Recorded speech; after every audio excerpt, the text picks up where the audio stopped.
can we tell about the definition of terrorism and the problems of how to define terrorism? There is no universal definition of terrorism around the world. We in the academic sector use some definitions, but maybe it's a huge problem for the international organizations, the regional differences, the cultural differences. Yeah, no, so one of the biggest challenges I think that we face as an international community is that indeed there's no universal consensus on the definition of terrorism. Instead, we rely on terrorist offenses. So when we look at the international framework to counter terrorism, we need to rely chiefly on there's 19 international legal instruments, so that relates to different protocols, some of which, the majority of which are legally binding, some of which are not. But that also includes General Assembly resolutions from the United Nations and Security Council resolutions. So some of the binding legal instruments that we can touch on include instruments that criminalize different offenses and acts related to terrorism, so that includes hostage taking, in many cases also travel to join or to take part in terrorist activities, whether that be training or financing, as well as the use or illicit handling of different materials, so that it could include, you know, chemical or radiological or biological or nuclear materials. So those are, again, offenses that are criminalized, and that's what we rely on when we're looking at how to counter terrorism and the measures that are employed as such. In the theoretical part of terrorism, the researchers part and the academic part, there is a new wave that the definition is not so important than the acts and the terror attacks. And maybe the legal framework is for the nation, but in international level, most important counter-terror efforts and to define what is counterterrorism. Yeah. What do you think? There is a 4-pillar document, the global strategy on counterterrorism. How can it help us? Yes, so indeed, as part of the international framework for countering terrorism, the UN General Assembly and all member states that are part of it adopted by consensus a global counterterrorism strategy in 2006. So this is the first kind of comprehensive strategy that was adopted by all member states, and it outlines a 4-pillar approach. So it's a comprehensive approach to tackling the scourge of terrorism. So it includes, as the first pillar, measures to address the conditions that are conducive to terrorism. So this is looking at not only hard measures, but really looking at looking at issues related to, say, climate, youth engagement, and also addressing challenges related to poverty. So really looking again at the root causes of terrorism. Then the second pillar is where we focus a little bit more on the hard measures. So these are measures to actually counter and prevent terrorism. The third pillar is looking at how to ensure that member states build regional cooperation and strategies also to counter and prevent terrorism. And the fourth, which is maybe the most important, is to look at measures that really promote and ensure the respect for human rights and the rule of law when we're talking about measures to counter terrorism. So this 4-pillar approach is a comprehensive approach. This strategy, which was adopted in 2006, is reviewed by all member states on a biannual basis, which adds another layer of challenges when we're talking about consensus, because the latest review was just last year in June of 2023, and there wasn't consensus in that regard in terms of some of the newest kind of threats, and this related mainly to definitions around racially motivated terrorism or right-wing, left-wing terrorism, and this is a challenge to have that kind of a consensus. But at the end of the day, again, there's still this very solid 4-pillar approach that is at the international level. Yeah, I truly believe this four pillar is very important because it gives us a wide perspective about the whole issue. As you mentioned, the first pillar is very important because everything is connected. The challenges, the risk, the matrix of that issues are connected in this world. So terrorism not just a simple issue, it's a connected issue with other challenges, threat and risk. Yeah. How can you manage this international cooperation in the legislative level like this? So I think maybe it's important to note maybe kind of the history and the origins of my office. It's the United Nations Office of Counterterrorism. It's not a very old office, actually. So the office itself was only established in June of 2017, and this was you might think that's fairly recent and that no work was being done before that, but indeed there was work being done. However, it wasn't necessarily maybe prioritized within the United Nations system as much as it should have been. And when the new Secretary General, Antonio Guterres, came on board, one of the first initiatives he took was to prioritize the work of counterterrorism, including ensuring cohesion of capacity building and technical assistance to member states, to also ensure that there was guidance at the policy level for counterterrorism, and also to ensure that there was visibility for the work that was being done. So that included resource mobilization for those efforts to support member states. So again, our office was established only in 2017. It is headquartered in New York, and one of the main functions is to deliver technical assistance and capacity building support to all member states that is in line with those four pillars of the counterterrorism strategy. So that includes, again, looking at those soft measures to address conditions, but also the harder measures. So one of the main programs and the largest of our office is being delivered here from Budapest. It's a global initiative called the Countering Terrorist Travel Program. It works with more than 70 member states. Actually, on Tuesday, we just celebrated our 5th anniversary. It was launched in 2019.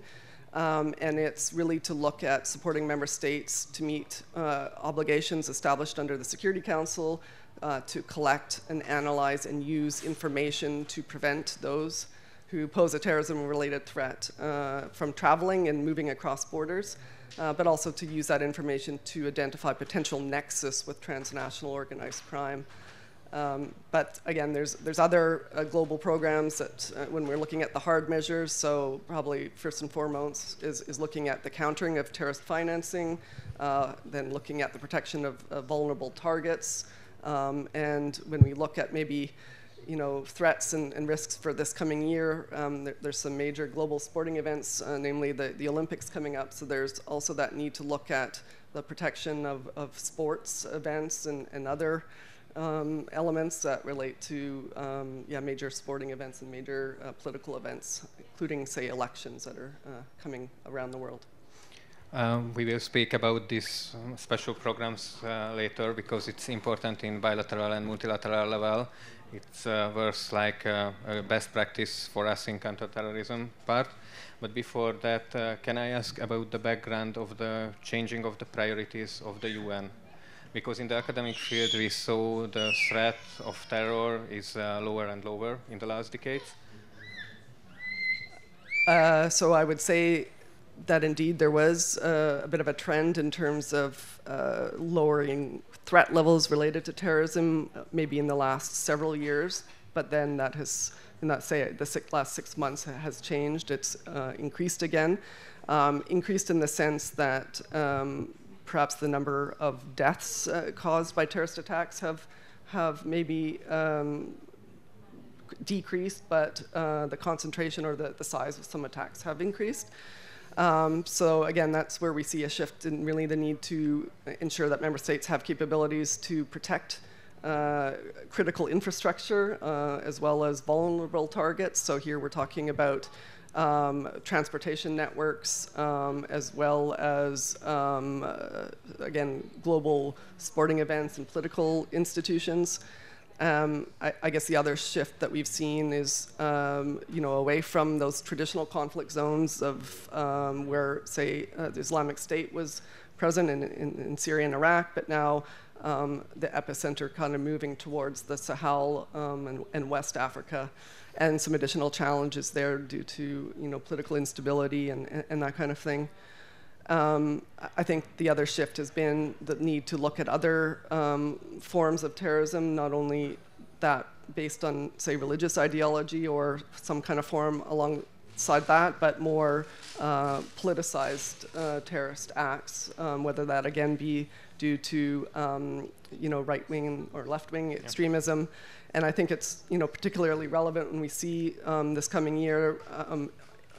The most populous member states in the world, 8 out of the 10 are having national elections in this year, and so there is really a need to look at how we can protect those institutions and the political process and the electoral process from, say, terrorist attacks as well, or interference. Yeah. We are usually focusing on Europe in the part of terror, and it's a lower trend in the European terror, fortunately. How can you see the whole risk, challenge, and threat according to terror in worldwide? You mentioned some of the examples, but there are hotspots which needs more focus on that. Yeah, indeed. I mean, I think we have those hot spots, again, within West Africa, the Sahel, also in Central Asia, whether that be Afghanistan or into more Central Asian countries. And I think because the world is so interconnected now when we look at travel or, via internet, there's really a need to look at how we can, again, identify threats in advance. So that requires very strong cooperative frameworks, whether that be formalized cooperation to share information, but even more or less formalized in terms of informal networks to share, say, just best practices or lessons learned, or just to enhance opportunities to make connections and network and that kind of thing. You mentioned a bunch of special programs, which is international and global. How can they help the cooperation between the countries in multilateral level? And there is some differences by region, or it's the same? Sorry. Maybe I can touch and focus on the program, the global program that's being done here from Budapest. Again, it's the largest capacity building program at a global sense that's being delivered by our office. And I think it's been highlighted as a good practice because it's what we call a one UN program, meaning that we bring together different UN entities as well as non-UN entities such as Interpol to ensure that we can provide comprehensive approach and support that then is tailored to meet individual needs. And that's the biggest element, I think, is looking at what our technical assistance needs, because it varies from member state to member state. The institutional context varies, the legal frameworks vary, and so that's where we need to look at, ensure that the support that is being delivered matches what the realities are on the ground.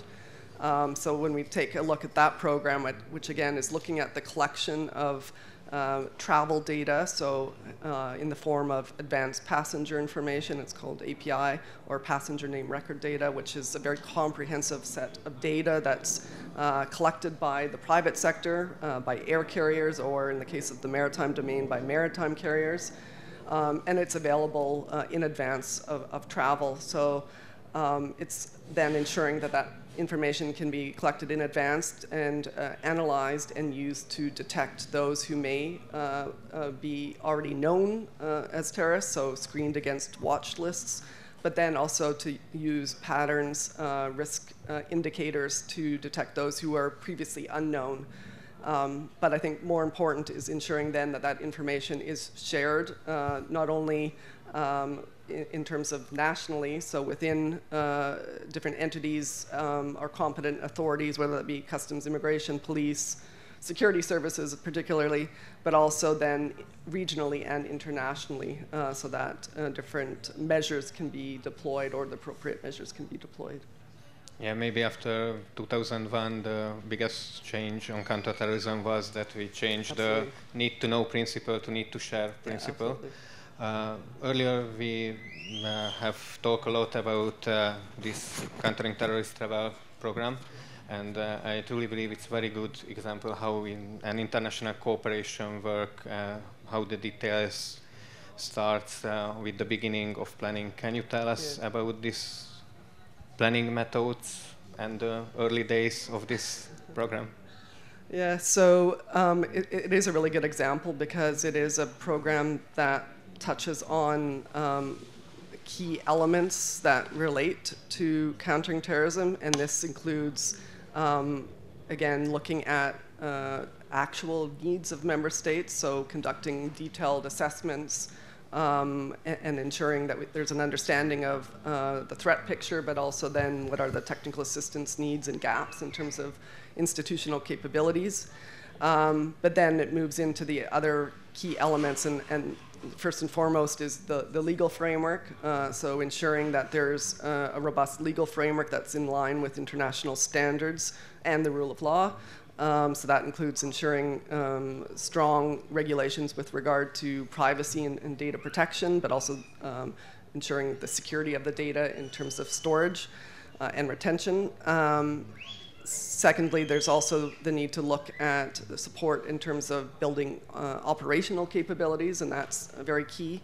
So ensuring that there's an operational unit that can make use of the information, that can share it with the relevant authorities, and to use it for, say, risk-based profiling at borders, but also for counterterrorism investigations.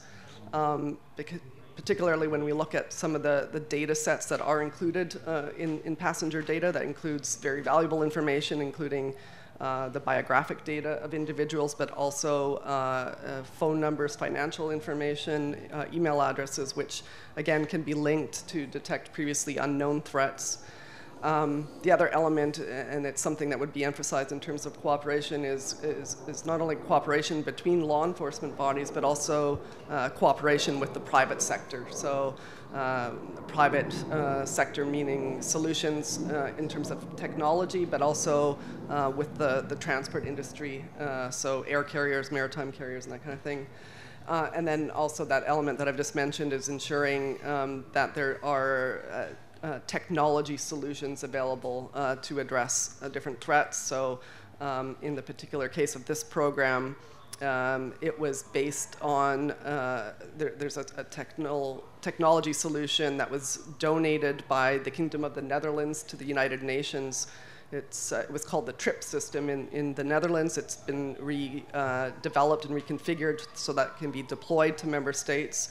And it provides an end-to-end solution for law enforcement to collect data, to analyze the data, and then to also share it for counterterrorism purposes and to employ security measures. So it's called Go Travel. But again, it's a good example of the need to ensure that there's also technology solutions available to address these threats. Yeah, it's very interesting because we think on the international cooperation against terror. Usually we think organizational cooperation with governments, law enforcement institutions and organizations, but there are more important parts like civil sector, the industrial sector, and maybe the academic and research sector. About the details of the IT part at the technologies, you mentioned the data protection and the whole software background. How does it work to build this huge technology background? So I don't pretend to be a tech expert. We have a technical team that does the development of the software. But it's an important aspect. And you mentioned the element of cooperation with academic institutions. I couldn't agree more. I think that's something that could be strengthened. We do a lot of work with a number of different technical institutions, and that enables us to leverage kind of leading edge innovation for further development of the software solutions that we're providing. So we work very closely with a number of different EU-based technical institutions. The Austrian Institute of Technology is one of them, but also Cambridge technical institutions. And so, I mean, that's another element is that cooperation with the academic side. When we look at development, that's the other element, is that obviously terrorism isn't static, it's constantly evolving, so there is the need to ensure that the software solutions and the technology solutions are also, we're also innovating.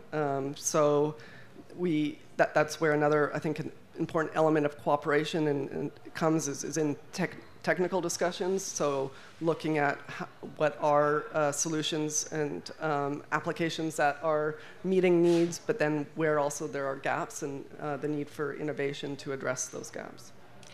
Sorry, I won't ask about the exact program lines or prompts in this program. I was curious about this technical team.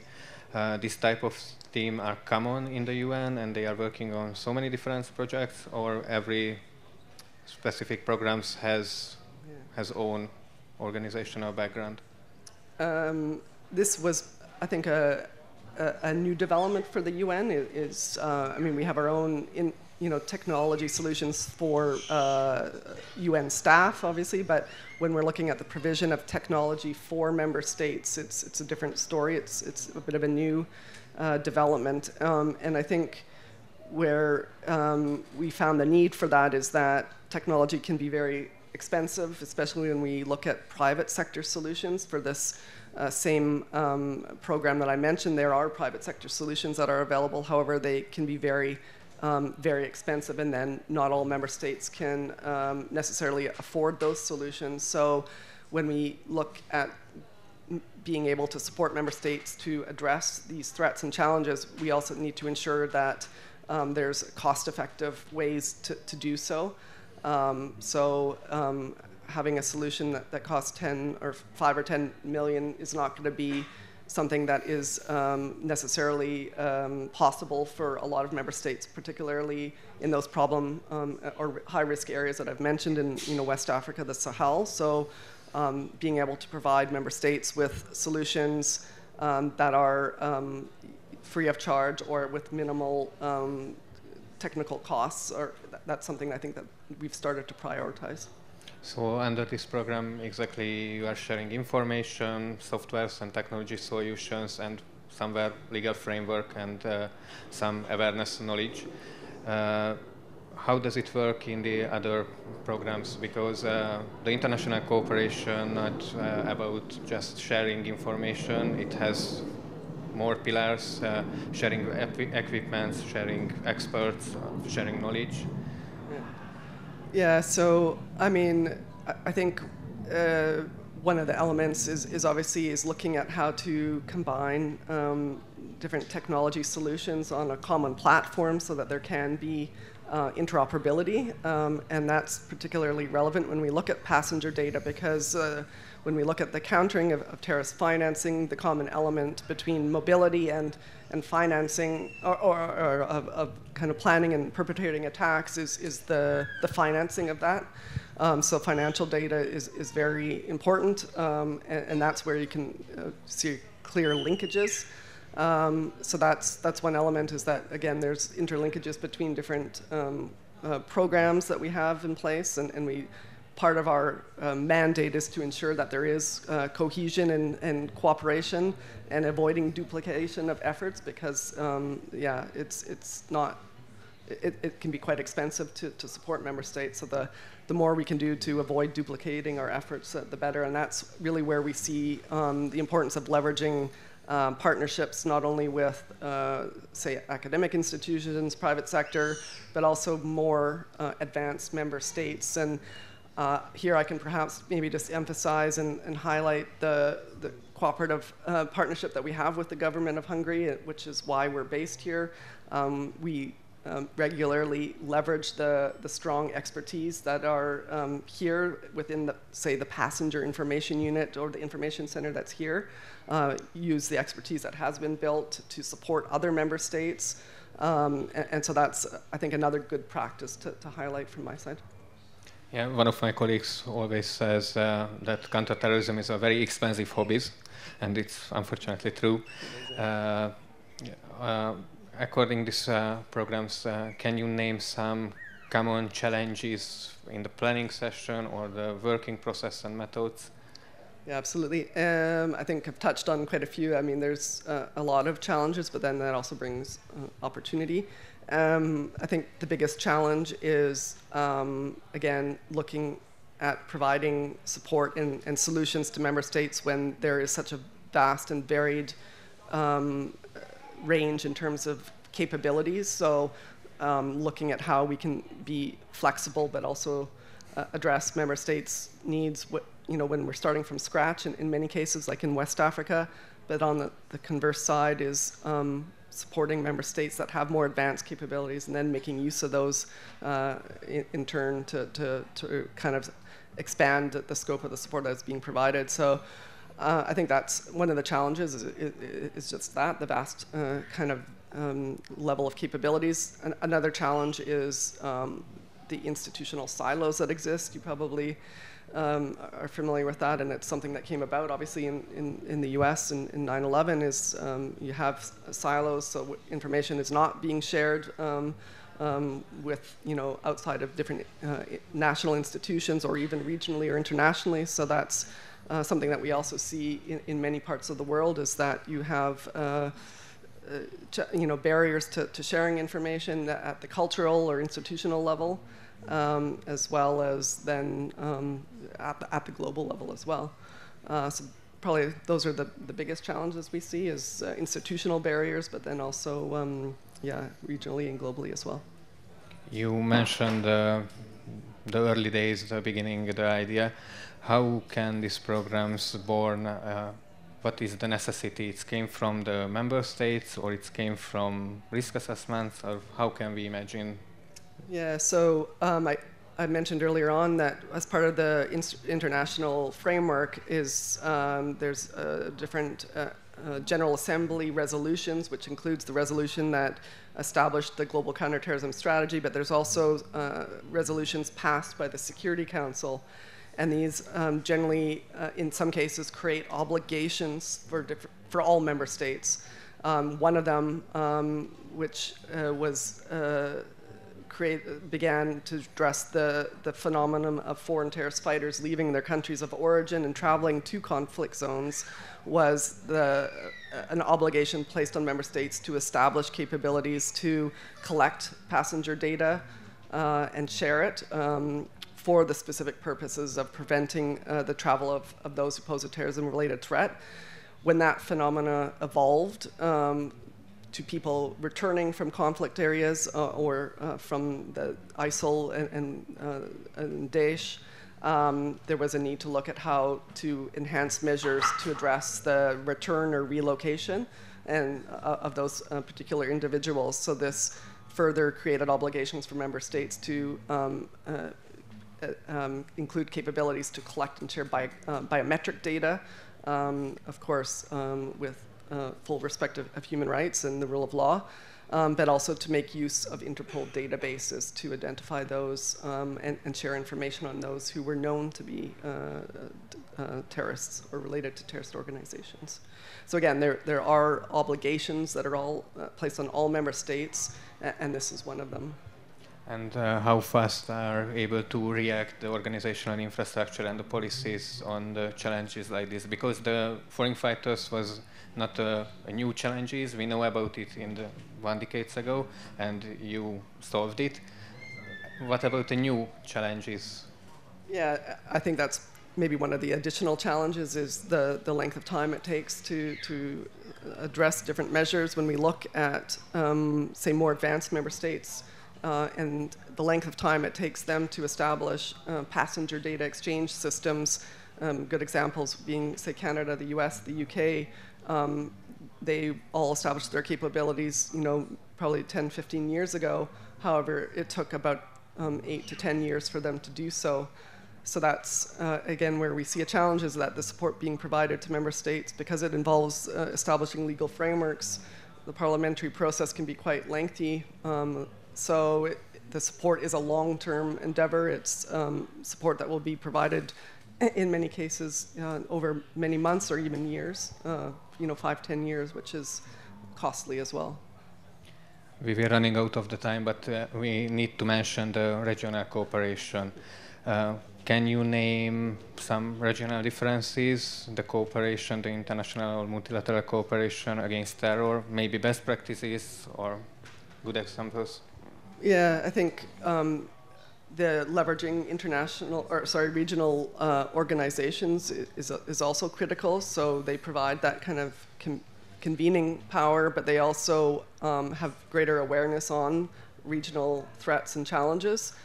So there is that need, and indeed we have very strong cooperative frameworks built with different regional organizations. A good example is the one our office has with, say, the Organization for Security and Cooperation in Europe, OSCE. They're doing quite a lot of work in terms of law enforcement support, but also in the area of combating transnational threats, including terrorism. So we do work very closely with them, and I think that is definitely a good practice.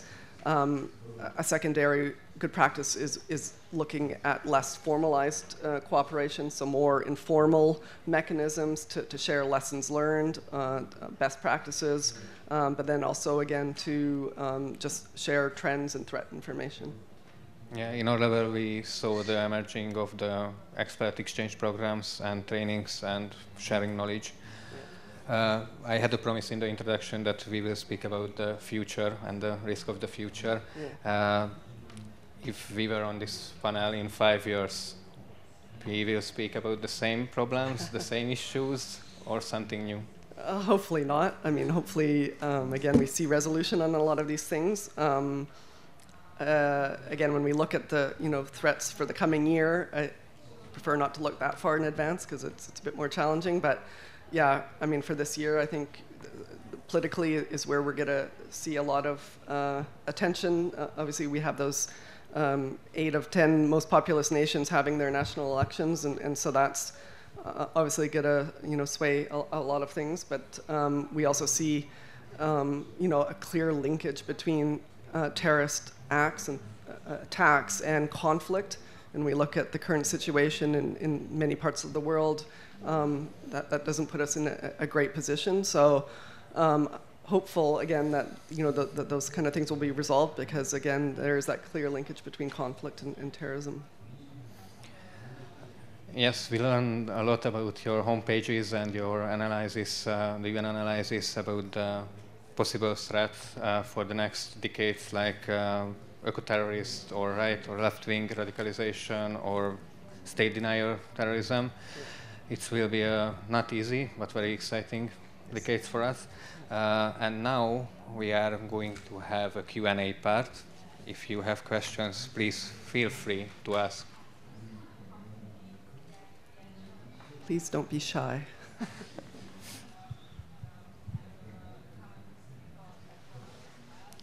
We made a good work. Or else they're all asleep. Yeah. No, somewhere I have a secret agent with a question, but I can't see them.